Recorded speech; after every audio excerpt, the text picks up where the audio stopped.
every day these two get along a lot better. As you can see, Diesel, he's just playing around. He's still twice her size, though. Whoops. Alright, more. She just don't give up. I think the blinker fluid is low. Maybe I need to refill it before I go and put this grill back on my truck.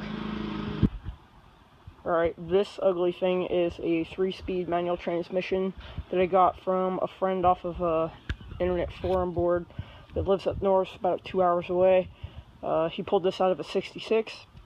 It looks like it could have the same bearing and retainer here, and somebody had already put a floor shifter mechanism on it, so I don't really plan on using that or any of this, just maybe that piece alone. We'll see what we can do. I got it for free.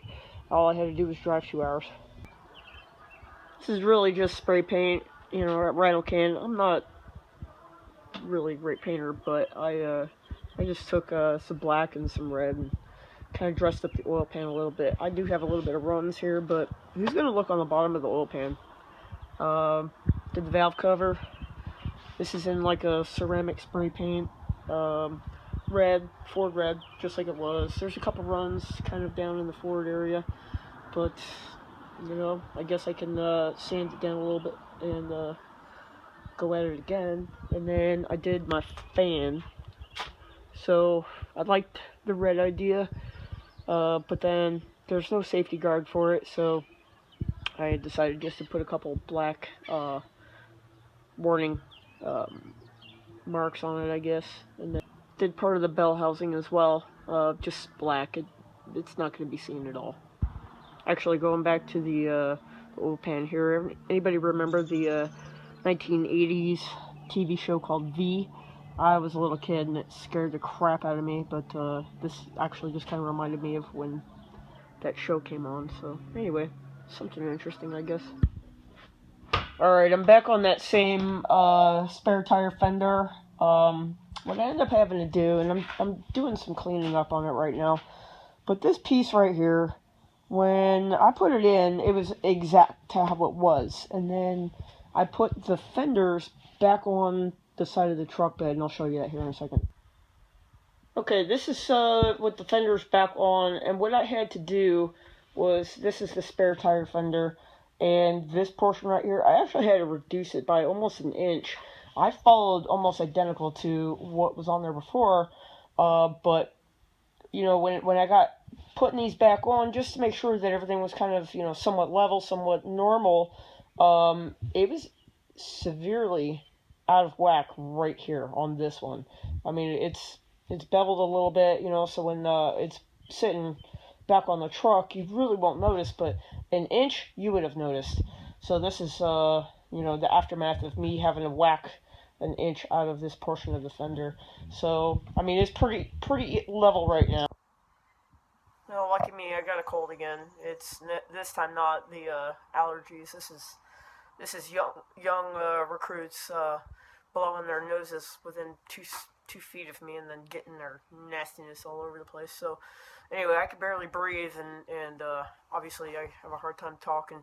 But anyway, this is the mess I'm in right now, and I'm gonna try to clean it up a little bit, and then you know, get back in the house and go play with the dogs. But yeah, the next thing on this is honestly is to, you know, work on the sill right here. You know, the sills. Gotta get all of the rust taken out. Okay, like right here, this sill, I have replacement pieces that I want to go ahead and cut in or weld in and cut these nasty ones out. There's pinholes all over the place in this. This is where the bed sits down on the frame and the wood sits on the inside and it stretches off. I think once I finish up the welding portion of the bed, I'm going to put it outside. I did order my Monster Liner kit to do the inside of the wheel wells, because I'm not gonna paint the inside. I'm just gonna put that bed liner stuff on there. So that's pretty much it for this. We'll show you some of the mess I've got going on. Obviously, I've got the engine block here that The transmission I was looking at here, this is the bearing retainer that I need, and it's bigger than this one here. As you can see, this is a whole nother size, larger. So I don't know. I'm hoping I can find something. I probably broke this. I have no idea. But there's a nice little crack in there. One of these sides, I can't remember where. Yeah, anyway, doesn't matter, it's broken. So I need a new one of these, and I don't think you could really JB weld something like this, or even attempt to go get somebody to braze it, because it is right at the bolt hole, and on the inside, where the bearing goes, right on the inside here, it's going to press against that. So I really don't want to change out the transmission. This one's probably fine, it's just caked in crap. This one's got the floor shifter set up, and really why they probably did that is because the cab mounts on the truck probably started going bad, so they threw this on there instead of using the steering column. Alright, so the box of goodies: good crank, that's the good head, good water pump, that's a whole bunch of stuff that I'm probably not going to use, 2 old water pumps, stuff I'm not going to use, and take you up here to my hideaway. So in that box is a lot of the parts. Those are the pistons, a bunch of other stuff, and this is originally what came with the block when I got it. Actually, I kind of laughed. I was looking at one of these bolts here earlier, and it had said, I don't even remember what it said, but it was something like the bolt that goes by the thingamajig. And yeah, the guy obviously had no idea what he was doing. So anyway, here is the good rocker assembly I have. I got this from somebody on the internet. Really, I paid shipping in like $75. I got a steal on that. And let's see, just various other parts. And I'm trying to sell this bumper here. Super cheap. I'm actually going to bring it to Carlisle, Pennsylvania next month and see if anybody wants to buy it. I mean, it's not horrible, but the rest of my parts are all stuffed over here, so I've got stockpiles going all the way up to the ceiling, and I look forward to getting back on it, and I'm going to see about getting these out and sandblasting them here soon, and just, honestly, I'm just going to rattle can them. No one's going to see the core support, and no one's going to see the inner fenders. Those, obviously, the exterior fenders, somebody's going to see them, so I'm going to get those nicely painted. But those items, no one's going to see it. So, anyway, stockpile. I have buckets of parts all over the place, and I actually know what's all in them.